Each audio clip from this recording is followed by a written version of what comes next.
The Fifth Estate. Tonight, 9/11, the most closely examined day in history, yet one of the most mysterious. So much secrecy. And because they're classified, I can't tell you what's in those pages. And so many questions, like what did George Bush know, and when did he know it? I saw an airplane hit the tower of a TV. You know, the TV was obviously on. We'll show you why the president couldn't have seen what he said he saw, and why there's still so much suspicion. The attack was made with another method. Tonight we'll go beyond the conspiracy theories to reveal some startling facts. Facts you likely have not heard before.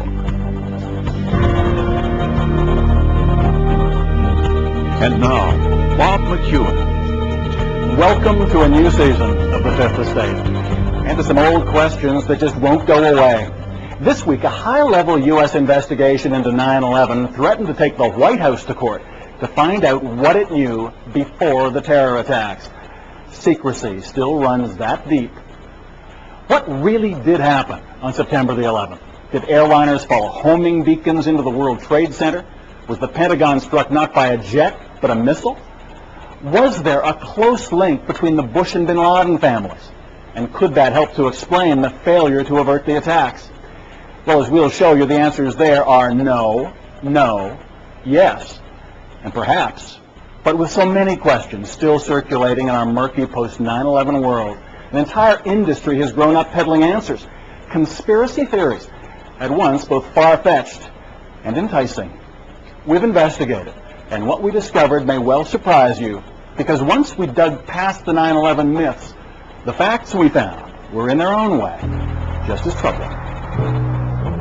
September 11th, 2001, Lindsay, Ontario, just after 8:45 a.m. The morning was unfolding as usual at the local jail on Victoria Avenue.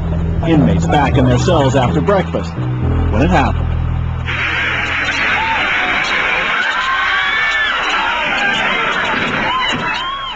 One of the prisoners in Lindsay that day was a man named Delmart Vreeland, called Mike. You've likely never heard of him, but to many, Mike Vreeland has become a symbol of what we know about 9/11 and what we don't. Michael Rupert knows all about Vreeland, a former Los Angeles cop turned 9/11 investigator. On his website, Rupert pulls together information from every corner of the internet that he claims proves the official versions of the tragic events of September 11th are blatantly false.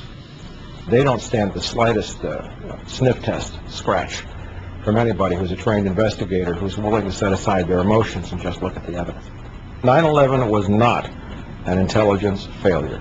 9/11 was an intelligence success. It was supposed to happen. And Rupert says Delmart Mike Vreeland is a key to all of it.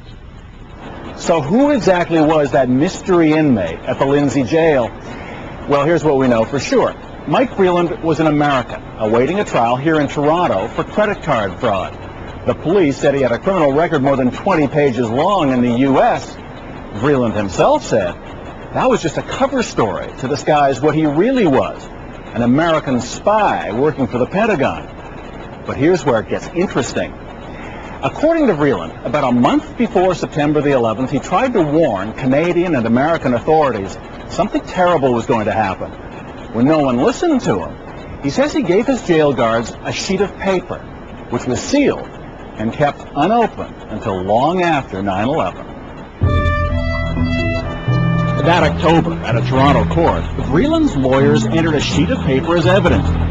On it were various words and phrases, including World Trade Center, Pentagon, and what they said was bin Laden. They insisted it was a list of 9/11 targets that Vreeland had uncovered and had been trying to warn the authorities about.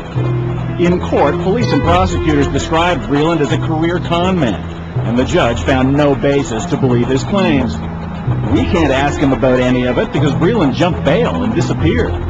But on the internet, he remains a poster boy for those who believe September 11th was planned as an excuse for the American war on terror. The moment in time when the world accepted that the intelligence justifying the invasion of Iraq was a lie that we were sold a war on false pretenses, then 9/11 has to be on the table too. Clearly, the United States government could have prevented the attacks, and the United States government held the door open and allowed those attacks to happen.